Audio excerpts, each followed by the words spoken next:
I'm back. Welcome to a What I'm Reading Right Now video. I'm still reading Rhythm of War, but I am now 52% into it. So I read a whole bunch over this past weekend and I'm really proud of where I got to because I read like the equivalent of a book in 2 days. And you know, that's just how thick this is. In addition to this, during the week, if I'm not switching back and forth between the audiobook and the physical book too much, I have been switching a little bit to keep the momentum flowing, but if I can make time for another audiobook, then I will. And that will either be one of two things. So one of them is Witches Get Stuff Done, which is a witchy romance.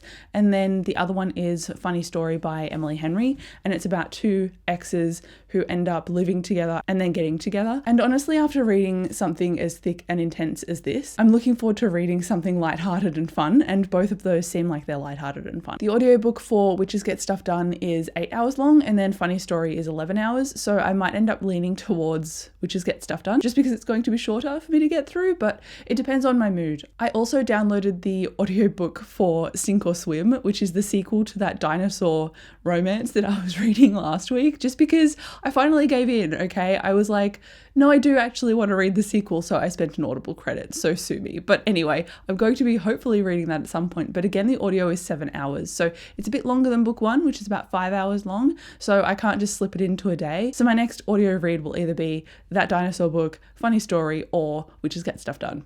We'll see how my mood feels and whether I can actually get closer to finishing this. I'm just going to say it now. I completely forgot that I had the dinosaur audiobook even as an option this week because I think I've just been so focused on Rhythm of War that a few other things slipped my mind, but thankfully I've read a bunch more of this. I'm now 722 pages into it, which I think works out to be roughly 60% or so. And that means I'm celebrating because I'm over halfway. So that is an achievement in and of itself. I also, don't know if you noticed, but I rearranged my bookshelf here and I put some Sanderson books back down there so that in the background of my videos you will always see my achievement. But then enough about Sanderson because I talk about him so frequently given that I'm getting my Stormlight reread in ASAP. I'm stressed because the new release is coming out soon and I have not finished this one. Anyway, carrying on. I started and finished an audiobook this week, which I am quite proud of. I've started two actually. I finished one over halfway in the second, and they're not anything by Emily Henry, which I thought might be a possibility, but the library holds just didn't really work out with my timing. So I think one came in, but it wasn't the one I wanted and I put it off. So that's maybe in the December, January basket for me. I'm starting to cut my books into this year and next year now. So I'm ignoring those for now. But the book that I did end up reading is Witches Get Stuff Done. And I thought initially that this was a book about a young woman who is going to find a coven so she can learn her magic more. But at the beginning of the book, she's on this boat to go and see her estranged aunt that she hasn't seen for either a very long time or ever met. And it's just a few months after the main character's mum has passed away. And she's going to reconnect with family. Her dad is still alive but doesn't want to talk about her mum because obviously it's a huge trauma for him.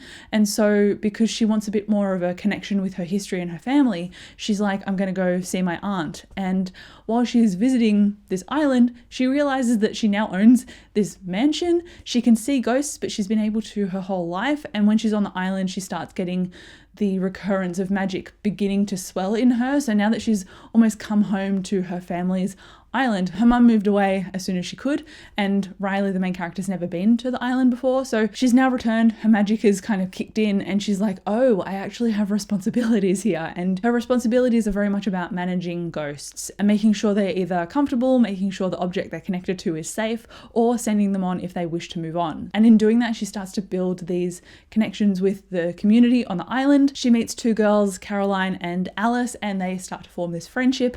And that also means that she's starting to form her coven as well. She also has a romance with Edison, and he's a librarian at the island. And I just really like that it was an easy flowing book. It was so easy to understand and read and get through. It felt very fast, but not in a bad way. It's not like it was fleetingly fast, so I couldn't kind of grab onto things. It was fast in that things just kept happening, but I could keep up with it.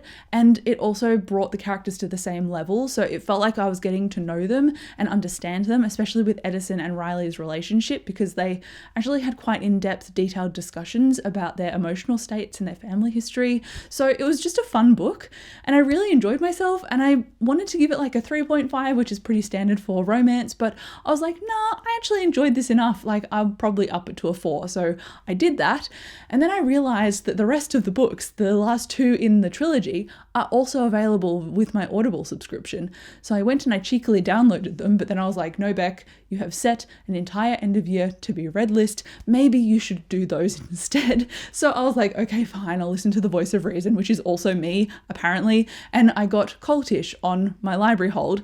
And this is a non-fiction, and it follows the study of the language of fanaticism. So the author has interviewed various people and has different case studies based on different language and the impact of cults. I also wrote down how the book was broken up. So it said that part 1 will investigate the language we use to talk about cultish groups, busting some widely believed myths about what the word cult even means. And then following on from that, parts 2 until 5 unveil the key elements of cultish language and how they've worked to inveigle, which I'd never heard before, but it means how to entice or lure. So it's investigating how the use of language entices or lures basically innocent people into being followers of groups that are destructive, like Heaven's Gate or Scientology, and how the language pervades our vocabularies. Even something as simple as drink the Kool-Aid is a reference to a huge cultish, not movement, but event called, I think, Jonestown, which was an event in 1978, and it's how 900 people effectively drank poison and then died, and they did that as part of a cultish group because they thought they were going to ascend. So that is pretty scary, but it's also a terrifyingly fascinating look at psychology.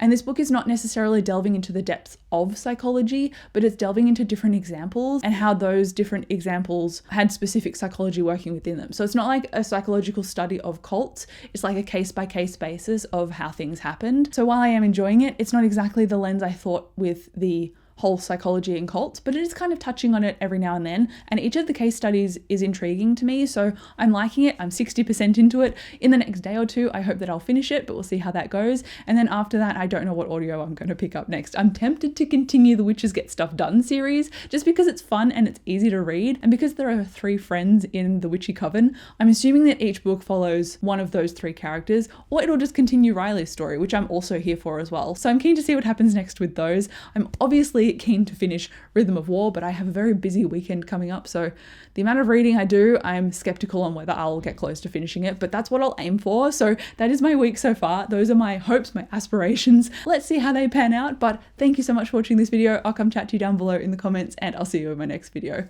Bye.